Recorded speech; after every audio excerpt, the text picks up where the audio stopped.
केंद्र सरकार ने एक बड़ा फैसला लिया है। फैसला है ऑपरेशन सिंदूर के बाद ताजा हालात पर भारत के रुख और सैन्य पराक्रम को दुनिया के सामने रखने का।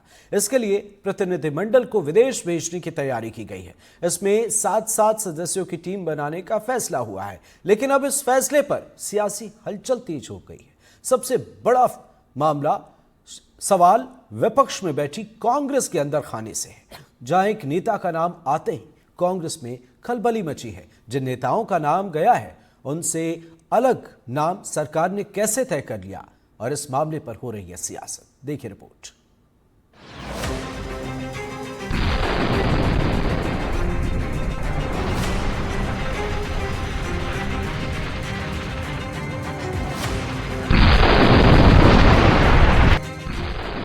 दुनिया ने पहले भारत की सेना का दमखम और पराक्रम देखा। अब देश की एकजुटता को देखने की बारी है। पक्ष विपक्ष मिलकर पाकिस्तान को धोएंगे, दुनिया भर में उसकी करतूतों की पोल खोलेंगे। 7 टीमें तैयार हैं, सभी टीमों के लीडर तैयार हैं। ये 7 टीमें 7 समंदर पार ऑपरेशन सिंदूर की रियल रिपोर्ट देंगे। अलग अलग देशों में जाएंगे, यूएन में भी भारत का पक्ष रखेंगे। As I mentioned, it's a very great honor. As a citizen, being called upon to serve the nation at a time of crisis is a matter of a duty for all of us. At the same time, for me, it is an honor that I've been asked to lead the delegation, and I look forward very much to playing my part. जहाँ कहीं भी government हमको भिजा रही है, क्योंकि ये government of India की तरफ से है, इसमें तो कोई पार्टी एफिलिएशन नहीं होगा, न रहना चाहिए। तो जो देश के हित में, जो देश में, जो मुल्क में पाकिस्तान और उनके स्पॉन्सर्ड टेररिस्ट की तरफ से जो हमारे मुल्क में आतंकवादी वाक़यात हो रहे हैं, तो जाहिर है उस पर हम तमाम को जाकर उनको बताना पड़ेगा। सवाल देश का है तो एकजुटता के ये अद्भुत स्वर यकीनन देश के लिए सुखद है, देशवासियों के लिए नायाब है। लेकिन ऐसे वक्त में कांग्रेस के media incharge Jairam Ramesh social media पर एक पोस्ट डालते हैं। जयराम रमेश लिखते हैं कि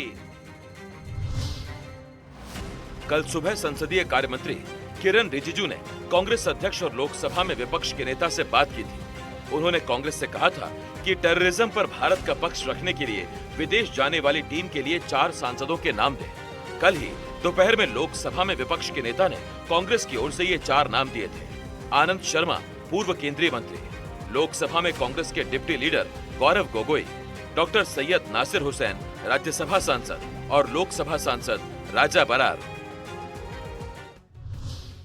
अपने इस पोस्ट में जयराम ने और कुछ नहीं कहा, लेकिन सीधा संदेश दे दिया कि कहीं न कहीं कांग्रेस सरकार को भेजे गए 4 नेताओं के नाम की जगह थरूर को चुनने पर सहज नहीं है।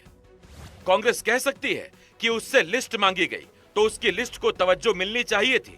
वहीं बीजेपी आईटी सेल के प्रमुख अमित मालवीय कांग्रेस की चॉइस पर गंभीर सवाल उठा रहे हैं। भारत का प्रतिनिधित्व करने वाले प्रतिनिधिमंडल में सैयद नासिर हुसैन को शामिल करना वाकई चौंकाने वाला है। राज्यसभा सांसद के चुनाव में उनकी जीत के बाद जश्न मनाते हुए विधानसभा में उनके समर्थकों ने पाकिस्तान जिंदाबाद के नारे लगाए थे। वहीं गोगोई की चॉइस पर असम के मुख्यमंत्री हिमंता बिस्वा शर्मा एक्स पर पोस्ट कर कहते हैं, सूची में नामित सांसदों में से एक ने पाकिस्तान में अपने लंबे समय तक रहने से इनकार नहीं किया है। मामला विदेश में देश की छवि और हमारे आतंकवाद के खिलाफ भारत के स्टैंड को दमदारी से रखने का है, पाकिस्तान को एक्सपोज करने का है। लिहाजा बीजेपी मुखर होकर बोल रही है, पाकिस्तान आतंकवाद की फैक्ट्री है। ये दुनिया के देशों को समझाने के लिए डेलीगेशन जा रहा है। शशि थरूर जी उस डेलीगेशन में सम्मिलित हैं। कांग्रेस को राजनीति नहीं करनी चाहिए ऐसे मामलों में। ये राजनीति करने का विषय नहीं है, ये बड़प्पन है कि भारत की सरकार सभी पार्टियों से कुछ लोगों को समाहित कर रही है। अगर इस तरह की छोटी बात वो करेंगे तो देश की जनता उनका संज्ञान लेगी।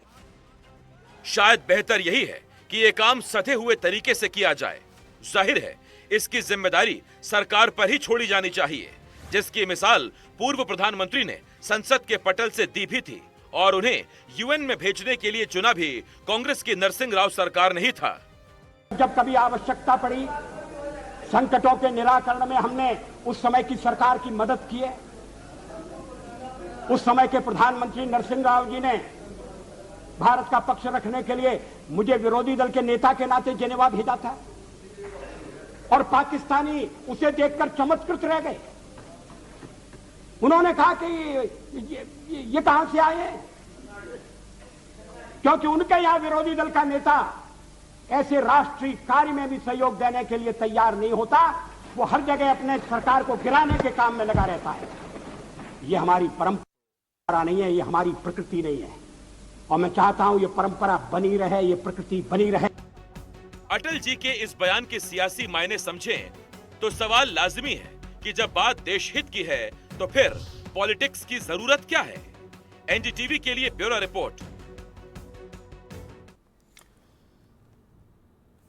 आइए अब आपको बताते हैं कि वो कौन कौन से नेता हैं जो इस प्रतिनिधिमंडल का हिस्सा होंगे। इसमें कांग्रेस के नेता शशि थरूर, बीजेपी से रविशंकर प्रसाद और बैजयंत पांडा, जेडीयू से संजय कुमार झा, डीएमके से के कनिमोझी, एनसीपी सांसद सुप्रिया सुले और शिवसेना से श्रीकांत शिंदे डेलीगेशन का हिस्सा होंगे।